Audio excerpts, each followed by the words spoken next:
Hello students हम लोगों ने पिछले क्लास में नागरिकता प्राप्त करने के आधार यानी कि citizenship relevant ground for inclusion के बारे में हम लोगों ने डिटेल्स जानकारी प्राप्त कर लिया है। स्टूडेंट्स चलिए आज हम लोग पढ़ेंगे नागरिकता समानता और अधिकार क्या है, इसके बारे में हम लोग जानकारी प्राप्त करेंगे। नागरिकता सिर्फ एक कानूनी अवधारणा नहीं होता है, इसका समानता और अधिकारों के व्यापक उद्देश्यों से भी घनिष्ठ संबंध है। जैसे कि टी.एच. मसाल अपनी पुस्तक नागरिकता और सामाजिक वर्ग में 3 प्रकार के अधिकारों को सम्मिलित करते हैं। ये अधिकार है नागरिक अधिकार, राजनीतिक अधिकार तथा सामाजिक अधिकार।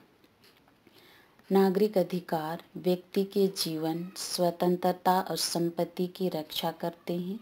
राजनीतिक अधिकार व्यक्ति को मतदान देने, चुनाव लड़ने और विभिन्न सार्वजनिक पदों को ग्रहण करने की शक्ति प्रदान करते हैं।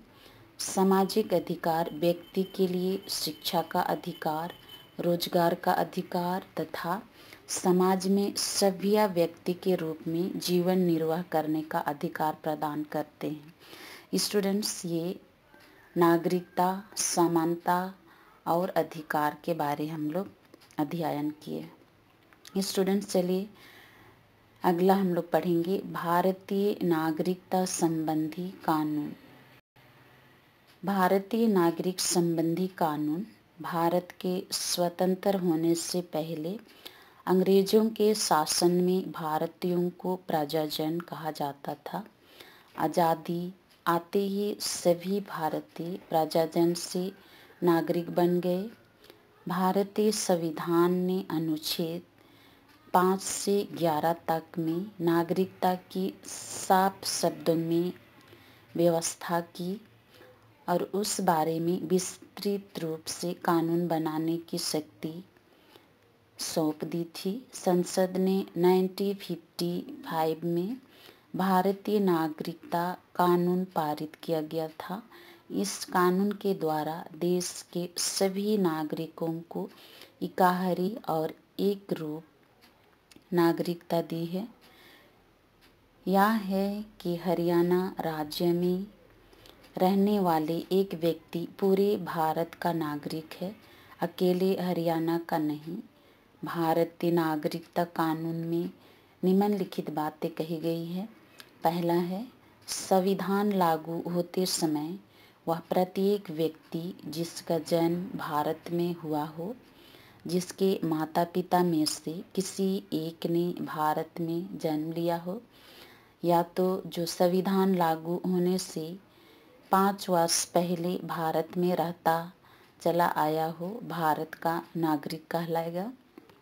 दूसरा है, वे व्यक्ति जो पाकिस्तान से 19 जुलाई 1948 से पहले भारत में आ गए थे, इन्हें भी भारत की नागरिकता प्राप्त होना चाहिए। तीसरा है, जो लोग 19 जुलाई 1948 के बाद पाकिस्तान से भारत आए हैं और 6 महीनों से यहाँ रहते चले आए हैं, वे उचित अधिकार को प्रार्थना पत्र देकर अपना पंजीकरण कराकर भारत की नागरिकता पा सकते हैं। चौथा है, जो व्यक्ति देश का विभाजन होने पर पाकिस्तान चले गए थे और बाद में अस्थायी निवासी का परमिट लेकर भारत वापस आ गए हैं, प्रार्थना पत्र देकर भारतीय नागरिक के लिए अपना पंजीकरण करा सकते हैं। पांचवा है, विदेशों में रहने वाले भारतीय मूल वंश के भारतीय नागरिक देश के नागरिक बने रहें, उन्होंने दूसरे देश की नागरिकता ले ली हो।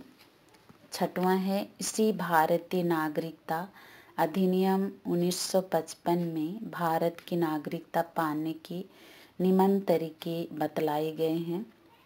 पहला है जन्म द्वारा, दूसरा वंश के आधार पर, तीसरा पंजीकरण द्वारा, चौथा देशीकरण द्वारा, पांचवा, किसी भूमि या प्रदेश के भारत में शामिल होने के द्वारा,